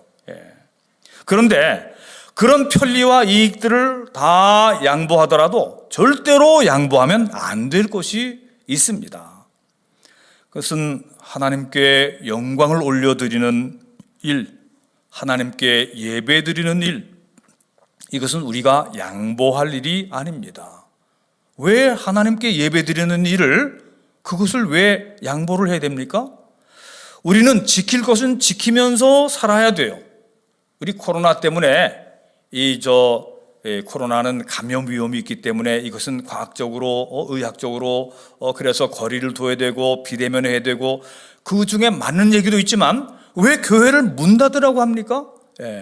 성가대도 하지 말고 아무것도 하지 말고 비대면 20명 미만으로 모이고, 그런 것 중에서 일부는 우리도 협조하고, 우리도 대한민국의 그 국민으로서 방역 당국에 협조하고 다 그래야 되지만, 예배를 아예 폐쇄하려고 하고 교회를 마치 무슨 모든 코로나 바이러스의 감염 근원인 것처럼 이렇게 얘기하는 그런 것에 대해서는 단호하게 우리가 아니라고 얘기를 하고, 또 예배를 지킬 것은 지켜야 되는 것입니다. 이제 우리가 보수주의, 진보주의, 개혁 그런 얘기 하잖아요. 저도 예전에 굉장히 개혁자였어요. 개혁주의고 진보적인 색채를 가지고 있는 목사 중에 하나였어요. 그런데 가만히 목회를 하면서 볼 때에 개혁도 중요하지만 지킬 것을 지켜야 된다. 지킬 것은 목숨 걸고 지켜야 된다. 이게 지킬 것을 지키는 자들이 보수주의자예요. 이게 지킬 것을 지키는 자들이 보수주의자입니다. 이 그리스도인들은 믿음을 지키고 사랑의 계명과 진리의 말씀을 지키고 또 그것을 실천하고 거룩하고 아름답게 살아가야만 하는 것이죠. 예수 그리스도의 십자가를 증거하면서 이 지킬 것을 지키려 하는 가운데 진정한 개혁도 가능하게 되는 거예요. 아니, 성경의 말씀과 계명도 못 지키면서 무슨 개혁을 하려고 합니까? 오늘 기독교 안에 난 진보주의자들한테 한번 묻고 싶어요. 성경의 10계명도 지키지 못하면서 무슨 개혁을 한다고 얘기를 하는 거예요? 하나님의 말씀은 다 넘어가고 인본주의, 인권이 그러면 성경 위에 있는 것입니까? 오늘날 기독교 진보주의자들은 성경의 최고 가치들을 빼앗기고 그것을 양보한다고 해요? 그러면 무엇을 개혁하려고 하는 것입니까? 오늘 이제 말씀을 제가 정리하려고 합니다. 하나님의 백성은 절대로 애굽의 풍속을 따르지 말아야 합니다. 가나안 땅의 풍속도를 따르지 말아야 합니다. 그러므로 오늘 우리는 평등법이나 포괄적 차별금지법이나 건강가정기본법 개정안의 그 입법화를 절대 반대하고 있는 거예요. 그 안에 어떤 내용들은 괜찮은 내용들도 있겠지만, 그러나 전체적으로 문제가 많고 결정적인 문제는 거기에 동성애 합법화 문제가 거기에 들어있다고 하는 것이죠. 이것은 사단의 계략인 것입니다. 우리는 인본주의, 세속주의, 무신론자, 유물론자들과 섞여 살고 있지만 이 세상에서 저들의 가치관이나 풍속도를 따르지 말아야 할 것입니다. 하나님의 말씀인 것입니다. 베드로전서 2장 11절 이하에 아까도 읽은 말씀입니다. 사랑하는 자들아, 거류민과 나그네 같은 너희를 권하노니 영혼을 거슬러 싸우는 육체의 정욕을 제어하라. 너희가 이방인 중에서 행실을 선하게 가져서 너희를 악행한다고 비방하는 자들로 하여금 너희 선한 일을 보고 오시는 날에 하나님께 영광을 돌리게 하려 함이라. 예수 그리스도의 거룩한 군사들이여, 차별금지법의 실상을 알리고 평등법의 문제점을 알리며 건강가정기본법 개정안의 실체를 파악하고 저지투쟁을 벌이는 우리 하나님의 거룩한 군사 여러분들이요, 이제는 우리가 안일하게 숨어있던 자리를 박차고 일어날 때가 되었습니다. 저를 포함해서 점잖은 목회자들, 이제 점잖은 자리 차고 일어나야 됩니다. 한국 기독교의 모든 성도들에게 지금은 자다가 깰 때라고 깨우치면서 함께 나가서 영적 싸움을 싸우며 그리스도인의 성결로 음란한 세상을 개혁해 나가는 빛의 군사들로 함께 전진해 나아가십시다. 우리는 이 음란한 세태에 더욱 경건하고 거룩한 삶을 살되 아름답고 사랑이 넘치고 서로를 아껴주는 교회 공동체가 되어야 할 것입니다. 평화로운 삶으로 이 더러운 풍속과 음란하고 퇴폐적인 문명을 개혁시켜 나가야 됩니다. 개혁자들이 되어야 하는 것이죠. 그리스도인들은 헌신적으로 나서서 악법들을 막아내야 합니다. 사랑하는 성도 여러분들이요, 우리 모두 이 어둡고 이 타락한 시대에 세상의 빛과 소금으로 살아가십시다. 이 사명을 위해서 하나 되어서 전진해 나가십시다. 고맙습니다. 기도하십시다. 하나님 아버지, 사랑하는 사람들이 하나님의 거룩한 부르심에 따라서 차별금지법이라든가 평등법이라든가 건강가정기본법 개정안이라든가 그 외에 여러 가지 악법들 속에 들어있는 독소 조항들을 우리가 성경적인 근거를 가지고 막아내기로 결심하였습니다. 오 하나님, 우리 교회들이 깨어나게 하옵소서. 지킬 것은 지키고 우리 믿음의 선조들이 그리하였듯이 목숨을 걸고 지키고 맛 잃은 소금처럼 길거리에 버려지지 않게 하시고 불 꺼진 등잔처럼 그렇게 버려지지 않게 하시고 진정한 세상의 빛이 되게 하소서. 대한민국이 다시 한번 이런 악법들을 막아내고 또 하나님의 뜻이 이루어지는 아름다운 그리스도의 나라가 되게 하시고 이 힘으로 북한까지 복음으로 통일하게 하여 주옵소서. 주께 영광 올려드리는 저희들 인생이 되게 받아 주시옵소서. 부활의 주 예수 그리스도의 이름으로 간절히 기도하옵나이다. 아멘. 아멘. 고맙습니다.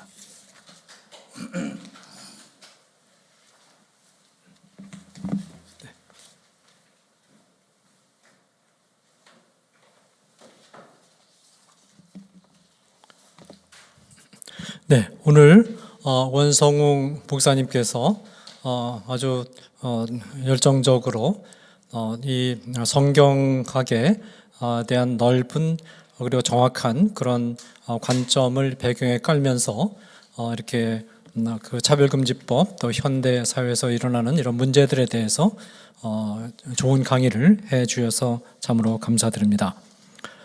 그 금방도 이제 말씀드린 것처럼 지금 우리 한국 사회에서 일어나는 현대 문제, 그러니까 차별금지법이라든지 또 평등법, 뭐 같은 법입니다만은 또 건강가정기본법, 이와 같은 문제들에 대해서 어떤 그 시사적인 그런 관점에서만 이 문제들을 접근하지 않으시고 성경에 대한 이해, 특히 구약 성경과 신약 성경 안에서 그 동성애 문제에 대해서 가르치고 있는 성경 본문에 대한 이해를 바탕에 깊게 깔고 그 터전 위에서 이런 문제들에 대해서 접근하고 또 해석하고 또 평가해 주신 데 대해서 깊은 감사를 드립니다. 특별히 이제 제가 우리 원성훈 목사님의 강의 중에 두 가지 아주 인상 깊은 그런 감명을 제가 받은 부분을 정리를 잠깐 하겠습니다. 자, 우리가 우리 모두는 예수 그리스도를 구주로 영접하고 하나님의 백성으로서의 삶을 살아가고 있지 않습니까? 우리가 예수 그리스도를 영접한다는 것은 새 사람이 되는 것이죠. 또 새로운 삶의 차원에 들어가는 것인데, 자, 그러면 우리 시청자 여러분 어떻습니까? 예수를 믿지 않고 그냥 생활하다가 전도를 받고 또 예수 그리스도를 구주로 영접할 때, 예수 그리스도를 구주로 영접하면 영접하는 그 순간 성령께서 우리 마음속에 들어오셔서 우리의 속사람을 거듭나게 하시고, 또 우리가 그 순간부터 예수 그리스도가 내 안에 계시고 내가 그리스도 안에 있고 그리스도와 내가 연합하는, 그리고 하나님으로부터 내가 완전히 불의한 자인데도 불구하고 완전히 의로운 자로 칭의 은혜를 받고, 또 내가 하나님의 자녀로 입양이 되고, 이런 엄청난 변화들이 우리 안에 일어나면서 우리가 이제 우리가 새로운 사람이 되지 않습니까? 그런데 어떻습니까?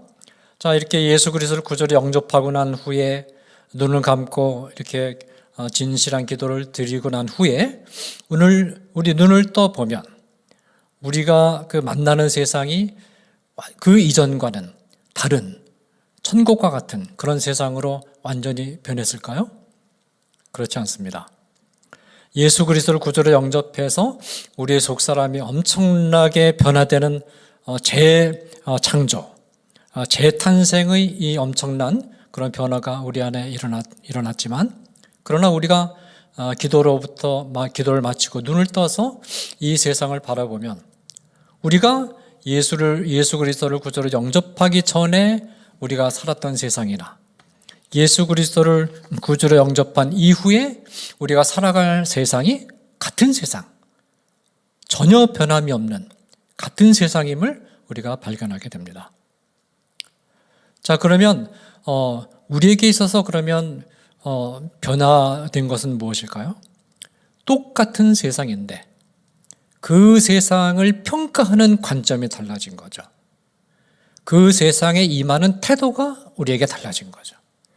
같은 세상인데 그 세상을 바라보는 시각, 그 세상에 임하는 태도, 그 세상에서 일어난 여러 가지 일들에 대한 우리의 평가, 태도, 이런 것들이 바뀌기 시작하는 거죠.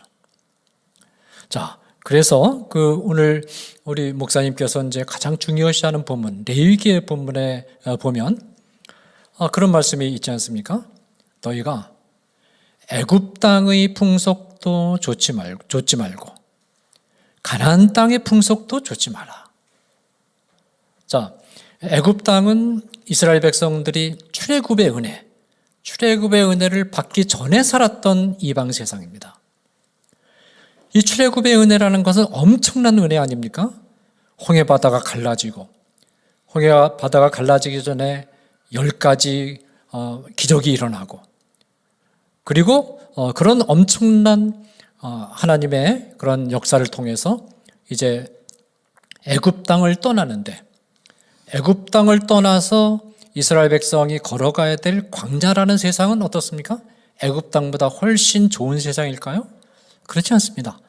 광야라는 세상도 애굽 땅보다 훨씬 더 나쁜 그런 세상이죠. 그래서 이스라엘 백성들이 애굽 땅으로 틈만 있으면 돌아가려고 했고, 애굽 땅을 그리워했고, 그런 다음에 이스라엘 백성들이 광야를 건너서 가나안 땅으로 들어갔을 때, 가나안 땅은 애굽 땅과 완전히 다른 그런 세계였을까요?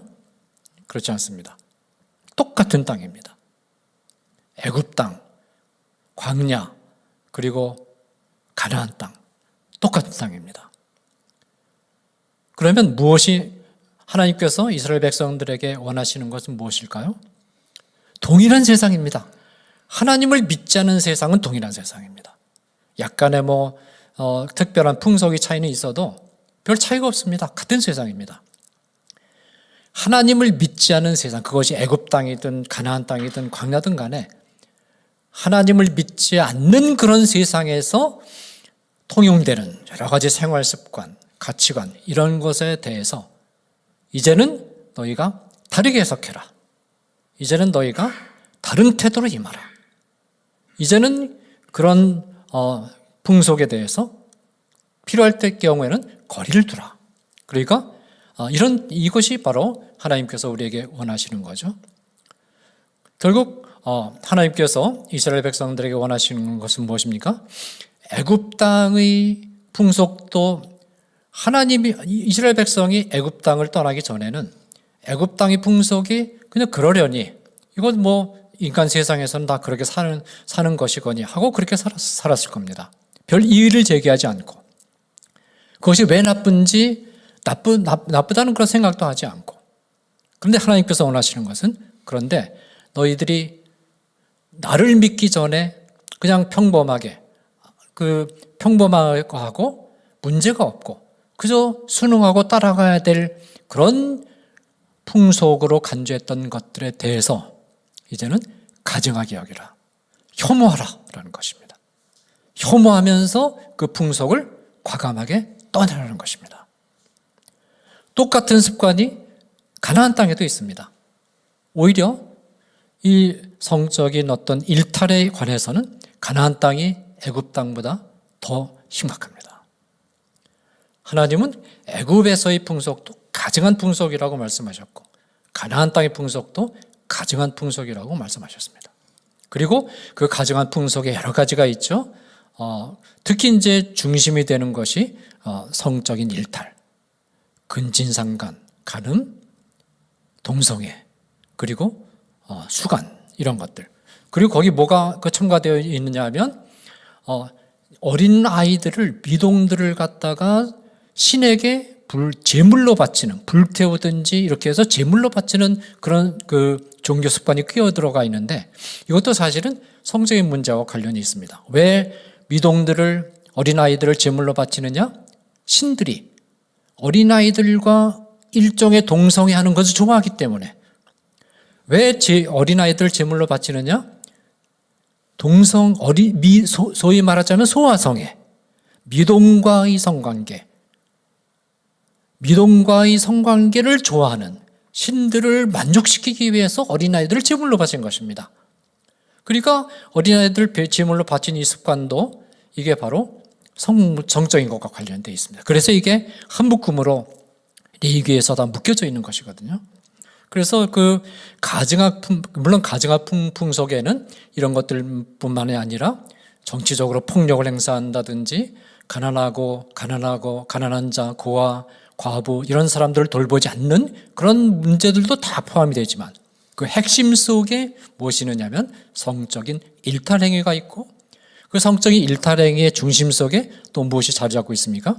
동성애가, 특히 남성 간의 동성애가 자리 잡고 있고 이와 같은 레위기의 정신을 그대로 사도 바울이 본받아서 로마서에서 사도 바울은 철저하게 레위기의 명령이 신약과 구약을 통괄해서 적용되는 보편적인 절대적 도덕법으로 받아들이면서 로마서에서 레위기의 명령을 근거로 해서 레위기의 명령을 확대 적용하면서 레위기에서는 남성 간의 동성애만 얘기했는데 그 로마서에서는 그것을 여성 간의 동성애까지 확장시켜서 그것을 금지하는 순리를 벗어나는 그런 행동으로 사도 바울이 이야기를 하고 있거든요.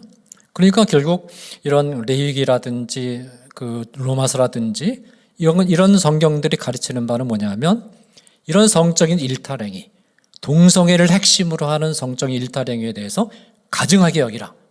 혐오의 감정을 가지고 대하고 그것을 피하라. 그렇게 그런 점에서 너희는 애굽 백성들과 달라야 된다. 가나안 백성들과 달라야 된다. 로마 백성들과 로마 문명과는 너희는 달라야 되고 너희가 걸어가야 될 길이 있다. 이것이 성경이 우리에게 주는 메시지거든요. 그죠? 자, 오늘날 우리 한국 사회 보면 어떻습니까? 최근에 국가인권위원회에서 안철수 후보가 귀호 축제를 거부할 권리가 있다라고 하니까 거기에 대해서 혐오 발언이다. 그렇게 기괴한 그런 평가를 내렸습니다. 이게 무슨 뜻입니까? 이게 오늘날 우리 사회의 우리 하나님이 없는 우리 사회의 표준적인 많은 대중들이 받아들이고 있는 정상적이라고 생각하고 따라야 된다고 생각하면서 받아들이고 있는 견해가 바로 퀴어 축제를 거부하는 것은 혐오 발언이다. 그렇게 평가하는 겁니다. 왜 퀴어 축제를 거부하는 것이 혐오 발언입니까?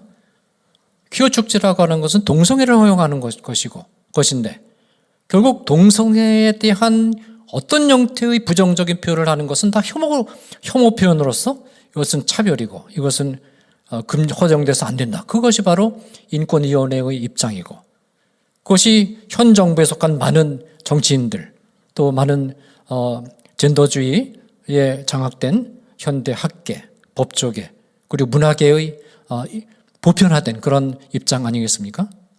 이게 어떻게 보면 모자리티를 다수를 형성할 수도 있는데 이런 흐름에 대해서 레위기의 말씀 또 로마서의 말씀 바울의 가르침은 어떤 태도를 우리에게 요구합니까? 이런 풍속에 대해서 오히려 인권위원회는 퀴어 축제를 거부하는 것에 대해서 혐오 발언이라고 얘기했지만 우리는 인권위의 이와 같은 태도 동성애를 허용하고 동성애를 조장하는 이런 태도에 대해서 너희가 바로 혐오다. 그런 태도에 대해서 이거 말하자면 성경은 동성애를 이렇게 인정하는 그런 태도를 하나님이 가증한 일로 여기신다. 혐오스러운 일로 여기신다. 라는 이런 태도. 우리 사회 전체를 지배하는 이런 사고방식에 대해서 태도에 대해서 분명하게 반대하는 입장. 정반대 입장에 서서 그것을 거부하는 이런 입장을 분명히 하라라는 메시지를 사도 바울이 또 성경이 우리에게 주고 있다고 생각을 합니다. 그래서 사도 바울이 이 모든 것들을 아울러서 로마서 12장 2절에서 너희는 이 세대를 본받지 말라. 바로 그것이 이 세대 아닙니까? 인권위원회의 그런 평가 바로 이 세대입니다. 이 세대의 특징을 잘 드러낸 것입니다. 그러나 성경 말씀은 이 세대를 본받지 말라. 그것이 이 세대의 다수가 되었다 할지라도 그걸 본받지 말라는 겁니다. 혐오 발언이라고 표현한 그 행동에 대해서 너는 하나님의 입장에서 가증한 일로 여기고 혐오스러운 일로 여기고 분명한 너 입장을 분명히 하라. 그리고 이 세대를 본받지 말고 하나님의 선하시고 온전하신 뜻이 무엇인지 너희 분별하라. 그렇게 말씀하고 있지 않습니까? 이것이 바로 우리 기독교인들과 교회가 가야 될 길입니다. 왜 우리가 이 길을 가야 됩니까? 우리 원성군 목사님께서 말씀하신 것처럼 이 핵심에는 중심에는 무엇이 있습니까? 결국 탐욕이라는 게 자리 잡고 있습니다. 무엇에 대한 탐욕?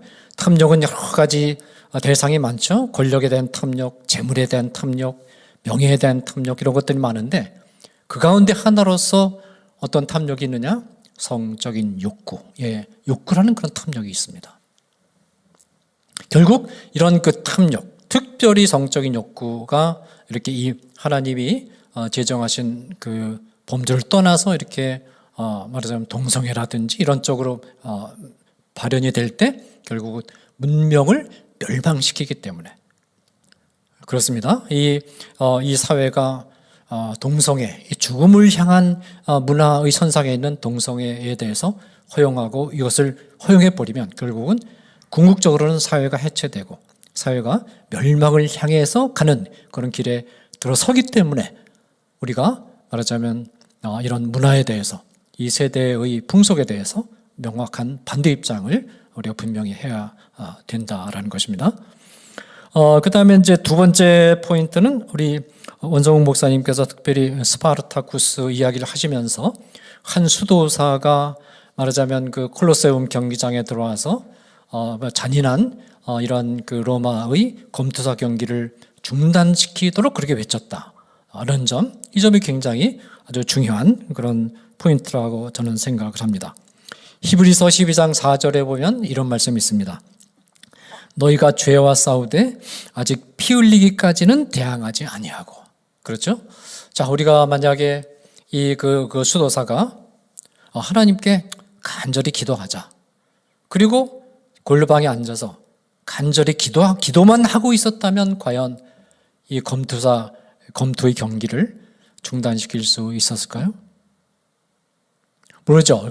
하나님께서 그 기도를 들어주셔서 어떤 다른 방법을 통해서 기적적으로 말하자면 기도의 응답을 해주셔서 그 검투사 경기를 중단시키실 수도 있었을 것입니다. 그런 가능성 우리가 배제할 수 없어요. 그러나 우리가 이 사건을 우리가 종합적으로 봤을 때 결국 검투사 경기를 중단시킨 것은 이 수도사가 얼마나 한번 외치기 전에 얼마나 기도를 많이 했겠습니까? 한두 번 기도한 게 아니고 많이 기도하고 나가서 얘기를 할까 말까 많이 고민하고 기도를 많이 하고 그러다가 더 이상 말하자면 견딜 수 없는 그런 상황이 되었을 때 죽음을 각오하고 현장에 가서 너희가 이런 잔인한 검투사 경기를 하는 것은 틀렸다. 중단해야 된다. 그렇게 외쳤을 때 그것이 계기가 돼서 결국은 검투사 경기가 중단되지 않았습니까? 이 수도사가 그 현장에서 그냥 힘없이 칼이 난무하고 엄청난 그 폭력이 난무하는 그 현장에서 수도사가 맨몸으로 가서 그렇게 외칠 때 이게 얼마나 약합니까? 아무 힘도 없어 보이는 힘이 없어 보이는 것처럼 보이는 그런 상황이었지만 결국은 그 수도사의 그런 외침이 촉매가 되어서 결국 검투 경기가 중단되었던 것처럼 자, 우리 한국 사회가 이 동성애 문제, 젠더 이데올로기 문제로 한국 사회 전체가 지금 말하자면 성적으로 문란한 사회, 해체적인 사회, 이런 사회로 지금 치닫고 있는데 이런 현실 속에서 우리가 1차적으로 기도해야 됩니다. 하나님의 기적적인 도우심을 간구해야 되지만 그러나 이때 우리에게 필요한 것은 히브리서 12장 4절 말씀 너희가 죄와 싸우되 아직 피 흘리기까지는 대항하지 않았다. 피 흘리기까지 대항해야 비로소 열매가 열린다. 그런 말씀을 우리에게 주시는 것 아니겠습니까? 그래서 지금 많은 우리 동력자들이 기도를 간절히 할 뿐만 아니라 시위라든지 또 성명서 발표라든지 이런 여러 가지 방법을 통해서 지금 현장에 가서 이런 풍속과 이런 관행이 틀렸다라는 메시지를 전하고 계시는 우리 동력자들이 많이 있거든요. 이런 외침이 굉장히 필요하고 굉장히 소중하고 중요한 것입니다. 그래서 우리 성도님들도 할 수만 있으면 기도할 뿐만 아니라 현장에 가서 이렇게 외쳐주시기를 바라고 그리고 이렇게 현장에서 외치는 이런 실천을 하는 우리 동력자들, 우리 성도들 위해서 여러분들이 기도해 주시고 또 격려해 주시고 또 후원해 주시면 고맙겠습니다. 오늘 좋은 강의를 해주신 우리 원성우 목사님께 감사를 드립니다. 네, 그러면 이제 광고 사항으로 들어가겠습니다. 네, 차별금지법이 권인숙 의원에 의해서 네 번째 또 발의가 됐습니다. 유감스럽게도 어떤 거센 비판이 나와도 미동조차도 하지 않고 천연덕스럽게 발의를 좀 계속하고 있는데 역시 우리 진영에서도 흔들리지 않고 또 지금까지 모든 차별금지법 제정 시도에 대응해 왔던 것처럼 이번에 발의한 법안에 대해서도 강력하게 대응해서 차별금지법이 결코 뿌리 내리지 못하는 그런 나라가 되도록 해야 되겠습니다. 이 권인숙 의원의 차별금지법이 또 새롭게 발의가 되기 때문에 이 발의한 이 법안에 대해서도 앞으로 어떤 조치가 대응 조치가 있을 텐데 예를 들어서 그 반대 청원이라든지 또 시위라든지 아마 그런 것들이 있을 수 있는데 그런 운동들이 진행이 될 때 우리 시청자 여러분들께서 적극적으로 관심을 가지고 참여해 주시면 고맙겠습니다. 네, 다음 넘겨주십시오. 이 전 국민을 대상으로 해서 차세대 방송 교육을 책임지고 있는 EBS에서 9월 21일 위대한 수업 그레이트 마인드라는 그럴듯한 사기성이 있는 그런 제목을 달아서 주디스 버틀러라는 아주 기괴한 그런 그 젠더 학자를 특집으로 다루려는 계획을 지금 추진 중에 있습니다. 이 주디스 버틀러는 이 젠더 이데올로기라는 사실상 사기적인 그런 성격을 가진 성별 이론을 주도한 학자인데, 이 근친상간이라든지 소아성애라든지 동성애 이런 것들을 모든 규범으로부터 해방시켜서 자유롭게 행할 수 있고 행해야 된다라고 주장해온 아주 위험한 그런 학자입니다. 특히 이 부분에 대해서 이 성해방적인 문화 마르크시즘의 전문가이신 정일권 박사님께서 버틀러, 미셸 푸코, 헨티히, 켄틀러 등과 같은 학자들이 자신들이 자행해온 소아성애 또 근친상간, 동성애를 합리화시키기 위해서 얼마나 위험한 합리화 이론을 만들어내고 있는가를 분석한 아주 중요한 두 편의 글을 두 언론 매체에 기고를 하셨는데, 우리 그 시청자분들께서 이 두 글을 꼭 반드시 읽으시고 이 주디스 버틀러, 미셸 푸코와 같은 이런 학자들이 얼마나 그 자기 합리화적이고 또 위험하고 또 그 위험한 학자들인가를 실상을 정확하게 파악해서 대응해 주시기를 바랍니다. 그래서 이 국민일보에는 퀴어 이론과 젠더 페미니즘의 대부 푸코, 어린 소년들 상대로 성폭력이라는 제목으로 기고를 하셨고, 인터넷 언론인 펜앤마이크에는 주디스 버틀러의 소아성애와 근친상간 지지를 비판한다 라는 제목으로 글을 게재해 주셨습니다. 우리 시청자분들께서 이 두 글을 꼭 정독을 해 주시고 지금 얼마나 이 우리 한국의 공교육이 그 위험한 성교육의 틀 안에 지금 들어와 있는가 하는 것을 인식해 주시면 고맙겠습니다. 그리고 그 EBS에서 이 프로그램을 취소하도록 하는 운동을 앞으로 이제 전개하게 될 것 같은데, 이 운동이 전개될 때 우리 그 시청자분들께서 적극적으로 기도해 주시고 힘을 모아 주시기를 간절히 바랍니다. 네, 그다음. 네, 박주민 의원의 평등법에 대해서 현재 그 반대 청원이 진행 중에 있습니다. 그리고 지금 현재 24,000명 정도 인원이 동의를 해 주셨는데, 지금 9월 25일까지 계속해서 그 청원이 진행이 됩니다. 그래서 우리 시청자분들께서 이 청원에 적극적으로 동참해 주셔서 최소한 인원이 10만을 넘겨서 우리의 의지를 정치계에 분명히 알려서 압박할 수 있는 그런 기회가 다시 한번 되기를 바랍니다. 네, 그다음. 네, 현재 우리가 주지하는 바와 같이 한국 사회에서 언론의 권력과의 유착, 특별히 동성애 문제에 있어서는 언론과 권력의 유착이 아주 탄탄하고 심각한 그런 상황이고, 이 동성애를 비판하고 또 젠더주의를 비판하는 그런 보도는 아예 지금 주류 언론에서 말하자면 보도 자체를 하지 않는 그런 아주 심각한 언론 편향성이 지금 나타나고 있는데, 그래서 지금 한국 사회에서 이 언론이 암적인 그런 존재가 지금 되어 가고 있습니다. 이와 같은 어려운 현실에 대응하기 위해서 지금 복음 언론인들이 지금 이제 모여서 기도하고 또 이렇게 어떤 준비를 좀 하고 있는데, 특별히 그 중심에 계신 김인영 장로님을 우리가 다음 시간엔 모시고 강의를 듣도록 하겠습니다. 네, 이것으로 광고를 마치고 이제 기도하고 오늘 모든 차바 일정을 마무리하도록 하겠습니다. 기도하겠습니다. 사랑하는 하나님 아버지, 오늘도 차바 강의 일정을 예정했던 대로 진행할 수 있도록 도우신 것을 감사드립니다.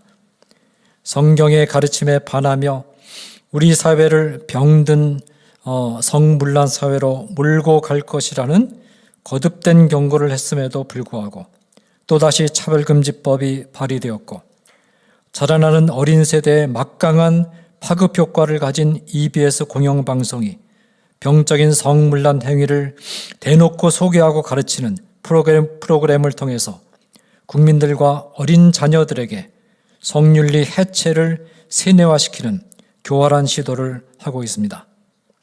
이와 같은 위기 상황을 맞이해서 우리들이 이런 악한 시도들이 무너지도록 기도하며 우리들이 할 수 있는 일을 하고자 합니다. 주께서 우리들의 간절하고 애타는 마음을 불쌍히 보시고 하나님도 기적적인 능력으로 역사하셔서 이 악한 시도들을 패퇴시켜 주시고 한국 사회와 한국 교회를 이 악한 흐름으로부터 지켜 보호하여 주시기를 간절히 바라고 원합니다. 이런 악하고 교활한 시도들이 계속되는 동안 성도들을 깨우고 계몽하는 차바 사역도 계속될 수 있도록 도와주시기를 원합니다. 차바 운영을 지휘하시는 조영길 차별금지법 바로알기 아카데미 대표님을 은혜 가운데 붙들어 주셔서 과중한 업무 중에도 차바 운영을 원활하게 잘 지휘하실 수 있도록 도와주시기를 원하며 실무를 맡아서 수고하는 스태프들에게도 힘을 주시고 위로하여 주셔서 주신 업무들 신실하게 잘 감당해낼 수 있도록 도와주시기를 원하며 시청자들도 날이 갈수록 증가해서 더 많은 분들이 동성애, 젠더 이데올로기 그리고 차별금지법에 대한 정확한 지식으로 무장할 수 있게 하시며 후원도 넉넉하게 들어와서 사역이 잘 진행될 수 있도록 도와주시기를 원합니다. 이 모든 간구 예수 그리스도의 이름으로 기도드립니다. 아멘. 네, 이것으로 제37차 모든 강의 일정을 마무리하겠습니다. 감사합니다.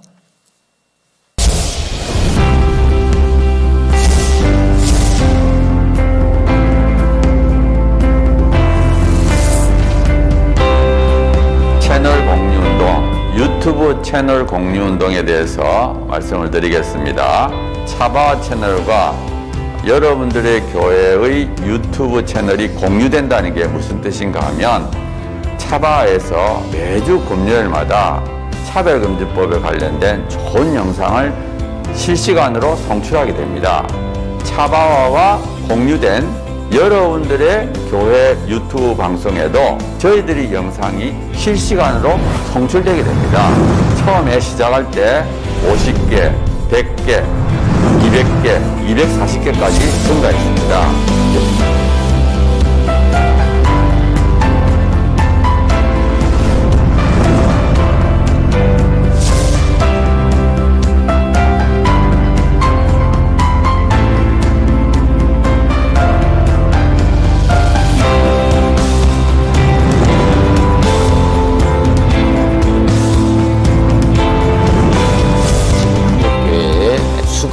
만여 개 되고 유튜브 채널을 10,000개라고 보면 그 10,000개 중에 한 10%, 1,000개가 되면 이 1,000개 채널이 나머지 10,000개의 영향을 10,000개 채널이 10,000개 교회가 나머지 6만 교회에 영향을 미칠 수 있다. 저는 그렇게 생각합니다. 이 차별금지법 제정 시도가 2007년부터 시작이 됐는데 한 번 차단이 되는 것으로 끝나는 것이 아니고 한 번 차단이 되면 또 제기되고 또 제기돼서 지금 15년 이상 차별금지법 제정 시도뿐만 아니라 인권 조례를 통해서 사실상의 차별금지법이 하위 법령이 만들어지고 있고 또 초중고등학교에서 젠더 및 동성애 성교육이 지금 강하게 일어나고 있고 이 운동이 지속적인 반대 운동이 필요하고 또 계몽 운동이 필요합니다. 여러분 섬기신 교회 담임 목사님 은혜로운 설교를 들으셨다면 적어도 주 1회는 지금 전 세계에 가장 위협이 되고 있는 동성애 성혁명 주장들 그리고 우리 미래 세대를 음란으로 미혹시키고 거짓으로 미혹시키고 있는 이 성혁명 사상들 차별금지법 이 문제가 우리나라에서 반드시 막아내고 복음적 성인례를 반드시 지켜내는 이런 사역에 우리가 실패해서는 안 되겠습니다. 차바 강의 중에서는요, 쉬운 강의도 있고요, 또 어려운 강의도 있습니다. 쉬운 강의는 한 번 듣고 이해가 되지만요, 어려운 강의는 또 여러 번 들으실 수가 있어야지 되는데요. 이게 교회 채널을 통해서 모든 성도들에게 공급이 된다면 정말 좋겠죠. 그 운동을 우리가 하고 있는 것입니다. 차바 채널 이 공유운동, 저는 우리 주님께서 저희에게 알려주신 방법이라고 생각합니다. 차별금지법을 제정을 성공적으로 막아내고 음란을 정당화하고 음란을 강요하는 각종 악법들을 막아내서 대한민국 교회와 대한민국을 지키는데 아주 귀하게 사용하실 거라고 생각합니다. 여러분, 이 거룩한 도로 개설운동, 그리고 거룩한 성령의 검 배포 운동에 기도하시면서 지속적으로 함께 해주시기 바랍니다. 여러분 주위에 권면해 주십시오.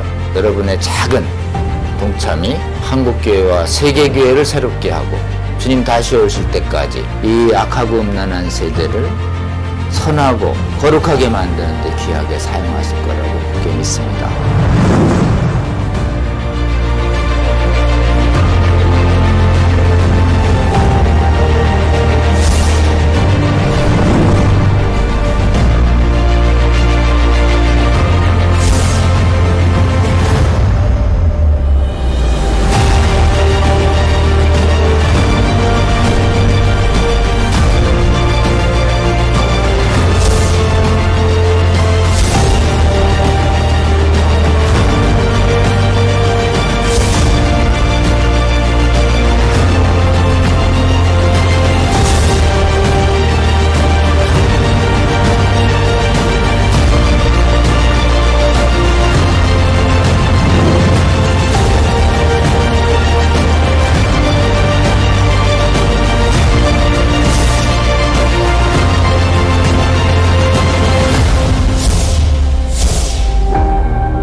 여러분의 작은 관심이 세상을 바꿀 수 있습니다. 차바 채널 공유 채널 공유운동에 차바 채널 공유 운동에 꼭 꼭 부탁합니다. 화이팅! 파이팅! 화이팅!